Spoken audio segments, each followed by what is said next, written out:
What's up, everybody? Welcome to another edition of At a Glance, the series in which I give you an appetizer sampler glimpse into a particular faction in 40k.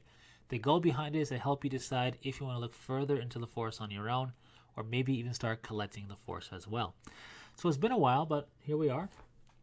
And up on the chopping block is, in essence, a viewer request. And I say in essence because it wasn't specifically stated as an at a glance, but I figured that was the intention, or at least that's how I'm going to intend it. So here we are, looking at Crimson Fists, a loyalist Space Marine chapter from the second founding, successors of the Imperial Fists. Pretty cool chapter. I would have thought I've done these guys in the past, but no, this isn't an 8th edition redo. This is just new for the series, so that's kind of cool. I'll get to all the other requests that I can find and see it, in time, so just have patience. It'll get done. If I don't seem to be getting to it, just leave a refresh request, if you will, in the comment section, and I'll make sure to get to it.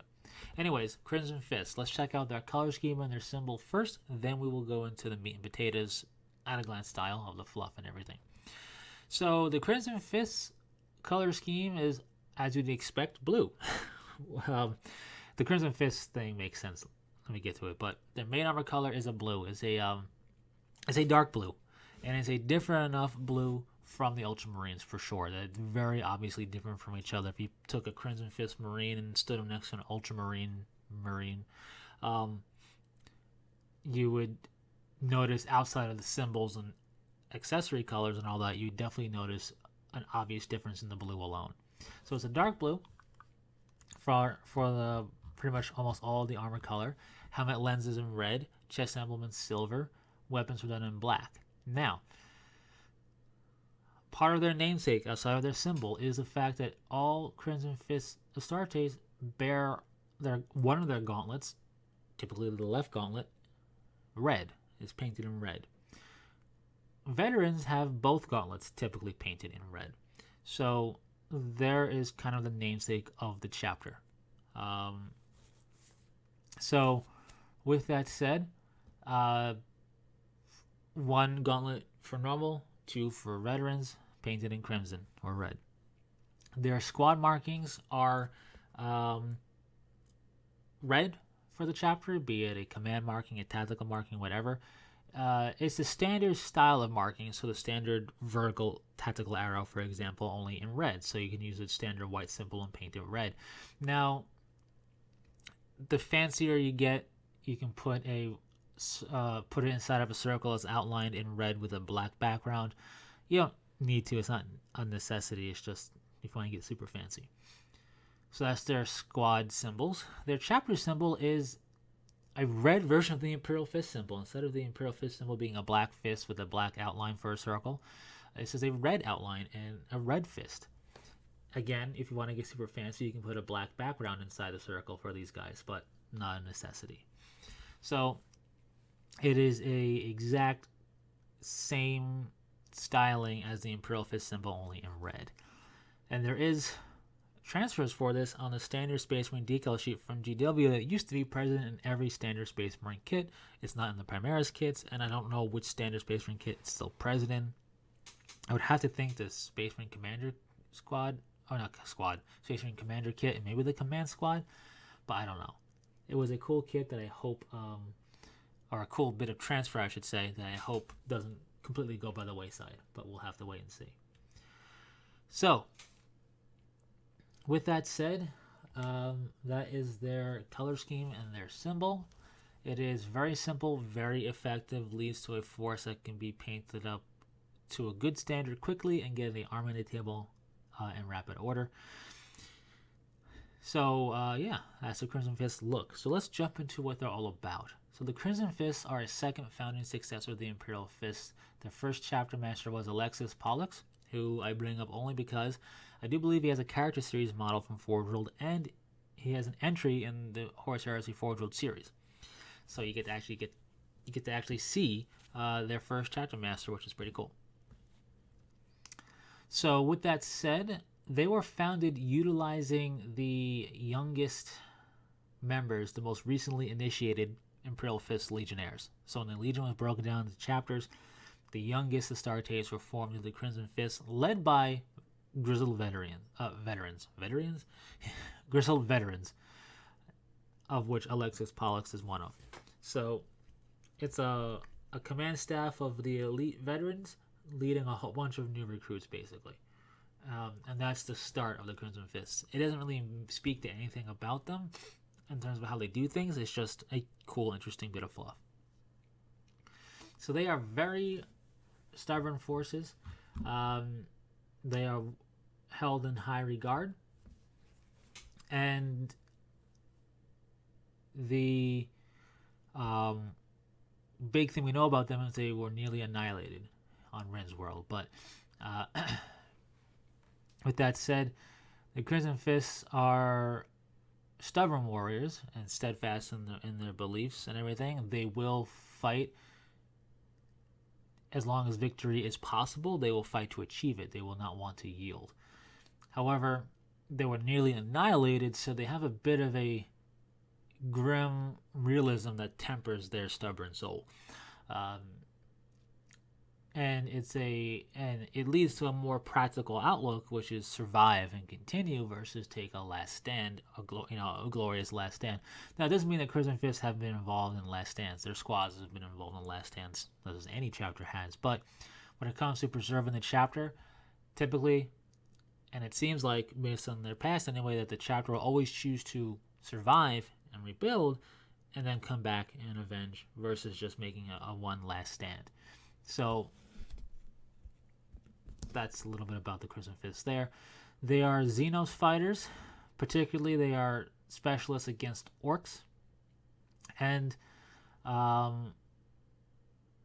they were this before nearly getting wiped out on Ren's world while fighting orcs. And after that happened, they have a double, special, super awesome hatred that held for orcs. If hatred could go even higher for the Xenos greenskins, it did for the Crimson Fists after Ren's world. So, yeah, that's kind of what their bread and butter is. Of course, being Space Marines, they fight against everything, but their specialization is against Xenos, particularly orcs. So Ren's world is what defines them. I'll go over it briefly. Whether it's foul play or just sheer unluckiness, one of the planetary defense missiles that's designed to rip warships out of the atmosphere had a catastrophic failure on launch, and instead of leaving the atmosphere, it came crashing down and then penetrated and detonated into the fortress monastery that fired it. This is a plasma warhead style of defensive missile designed to puncture void shields and basically penetrate into the hardest of void armor of warships to blow up capital ships. And it just fell back down to the planet and pierced through the fortress monastery and detonated. This caused a series of chain reactions that blew up the entire fortress monastery, killing 6 companies worth of Crimson Fists in that one blast. Barely 4 companies remained on planet to survive everything and remained on planet to fight against the orcs, and they were getting whittled down slowly in wars of attrition, but they still fought back valiantly with heroism that is legendary, fought on long enough to secure pivotal battles and hold out for Imperial relief, and eventually it showed up, and they were able to push back the Greenskins, defeat the Wa that was there, and then over many years cleanse the planet of orc infestation while rebuilding themselves. So that is the big defining feature. And it's a defining feature because their chapter master, Pedro Cantor, chose the long-term route of rebuilding rather than make a glorious, defiant last stand against the orcs and go in a blaze of glory. Instead of going out in a blaze of glory, he chose to hold on, be stubborn, and hold out so they can rebuild. So the chapter still exists because of his decision after the calamity on Ren's world. So, with that said, that is a real defining feature of the Crimson Fists. Leads to their, further enhancing their stubborn nature, and this is what tempers their nature with grim realism of, survive. So, they hate orcs even more so because of Rin's World, which probably they didn't think possible. But there you go. So that's a bit of their fluff. They are reinforced by Primaris, which are reinforcements they sorely need. When they were first founded, they were a fleet-based chapter. They chose Rin's World as their home world. It still quasi is. They don't have a fortress monastery there anymore. They never rebuilt it. Instead, they kind of reverted it back, you could say, to being a bit of a fleet-based chapter. Although they frequently return to Rin's World on of the Dead, and it's kind of their de facto HQ or de facto home world type of setup. So there's that. Anyways, we got their color scheme down, and we got their a bit of their shtick down, a little bit of information on their fluff there. So, what codex? Well, it's no surprise the standard Space Marine Codex is going to be the one to use for them. This is where Pedro Cantor is located, and it's going to work out very well for them. They are Imperial Fist successors, so any type of chapter tactic stuff that is Imperial Fisty is pretty much going to be what they utilize. And you got Pedro Cantor as your special character, who's a very cool special character, a very cool model. Got Power Fist, got a really cool special Storm Bolter. What's not to like? He wears a helmet, even better, very smart. And there you go. But the Space Marine Codex is the way to go. Now, they do follow the Codex Astartes pretty compliantly. Their first company, which is known as their Crusade Company, actually has a bit of a larger number. It's not just 100, it's around 100, almost 130. But aside from that, they pretty much follow the Codex Astartes heavily. They are very open-ended in their tactics. They don't stick to one particular methodology of warfare, so they're never caught off guard. They can always react and respond to things. That's kind of their whole plan. So, yeah, that's the codex to use. And when it comes to bits and kits from GW or Forge World, anything generic will work just fine. And outside of that, anything Imperial Fist symbology will work. If it's sculpted detail for the Imperial Fist, it works for the Crimson Fist. You could even take Lysander's model if you wanted it to be a really fancy Terminator sergeant with Thunderhammer Storm Shield, or be a generic Terminator captain. His model would work because, yeah, it's the Imperial Fist symbol, but all you gotta do is paint up Crimson Fist style and behold, Crimson Fists. So, any sculpted detail for the Imperial Fists is a nice bonus for Crimson Fist fans and players, because they can make use of it equally as well, just paint up Crimson Fist style. So that opens up the door a bit, makes it a bit easier to find stuff to really kind of accent your force and pick them out as Crimson Fist, because while no, it's not for Crimson Fist specifically, or wasn't made specifically for them, it works for them very nicely. So there you go. When it comes to collecting these guys in terms of painting them up or doing anything special, there's not much you really need to go crazy or special with, because of anything Imperial Fist sculpted that can be painted. You just gotta, get your hands on that, and then you'll be good to go. Again, just slowly and carefully paint over the white squad markings with red, and you'll get your squad markings in red no problem if you don't want to freehand it. Of course, anything sculpted is going to help with that as well. Just don't forget the gauntlet is painted red, one of them, typically the left for standard Astartes, and for veterans it's both gauntlets. So you don't forget to do that to mark out your guys, to add to their fluff, of course, and be truly Crimson Fists. And outside of that,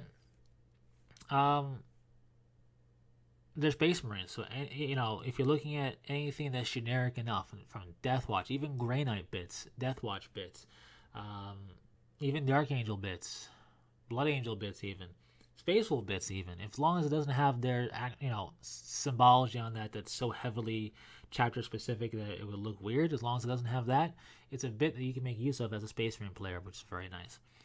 And yeah, anything that is Imperial Fist bit specific is just a bonus for you. Anyways, that's it for the Crimson Fist. A pretty cool Space Marine chapter. I like them. What are your thoughts on them? And share that in the comment section below. So thanks very much for stopping by. Leave any requests or other questions in the comment section as well. And until next time, take it easy.